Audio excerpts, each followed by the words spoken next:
Hello friends, welcome to our channel. இன்றைக்கி முருங்கைக்கீரை வச்சு ஒரு ரெசிபி செய்ய போகிறேன். முருங்கைக்கீரை சாதம். இது ஒரு லஞ்ச் பாக்ஸ் ரெசிபி.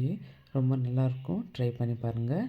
ஒரு கப்பு பச்சரிசி, அரை கப்பு துவரம்பருப்பு, கொஞ்சமாக மஞ்சள் தூள், ஒரு 4 பல் பூண்டு, 1க்கு 3ன்ற கணக்கில் தண்ணி சேர்த்துட்டு நல்லா கலந்து விட்டு ஒரு 3 விசில் வரட்டும். நம்ம இதை வேக வச்சு எடுத்துக்கலாம். இது வேகிறதுக்குள்ளே நம்ம ஒரு தாளிப்பு ரெடி பண்ணிக்கலாம். ஒரு பேனில் ஒரு 3 டேபிள் ஸ்பூன் எண்ணெய் போட்டுக்கலாம். எண்ணெய் காஞ்சதும் தாளிப்புக்காக கடுகு, உளுத்தம்பருப்பு, கடலைப்பருப்பு, ஜீரகம் இது நல்லா கடுகு பொரிஞ்சு வரட்டும்.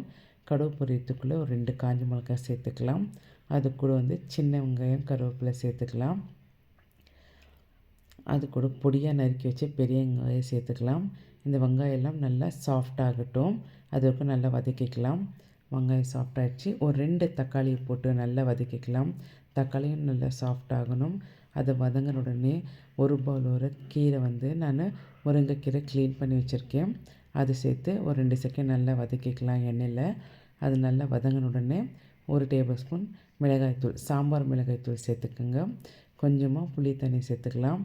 இது சேர்த்து நல்லா கலந்து விட்டுட்டு லிட்டு போட்டு க்ளோஸ் பண்ணி ஒரு 2 செகண்ட் வேக விடலாம்.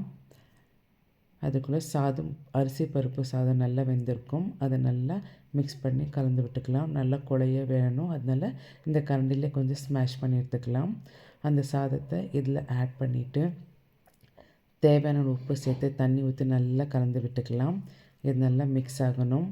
தக்காளி, வெங்காயம், முருங்கைக்கீரை, மிளகாய்த்தூள், உப்பு, புளி எல்லாமே நல்லா மிக்ஸ் ஆகணும். கொஞ்சம் தளன்னு இருக்கணும். கொஞ்சம் தண்ணி சேர்த்துட்டு நல்லா கலந்து விட்டுட்டு ஒரு 5 நிமிஷம் நம்ம இது லிட்டு போட்டு மூடி வேக வச்சுக்கலாம். இன்னும் கொஞ்சம் தண்ணி சேர்த்துக்கலாம். கொஞ்சம் தளன்னு இருந்தால் இந்த முருங்கைக்கீரை சாதம் நல்லாயிருக்கும்.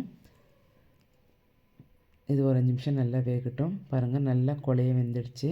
சுட சுட முருங்கைக்கீரை சாதம் ரெடி ஆகிடுச்சு. கொஞ்சமாக ஃப்ளேவருக்காக நெய் சேர்த்துருக்கேன். இப்போ வாங்க சாப்பிடலாம். ஒரு பவுலில் இதை ட்ரான்ஸ்ஃபர் பண்ணிக்கலாம். இது ஒரு லஞ்ச் பாக்ஸ் ரெசிபி தான்.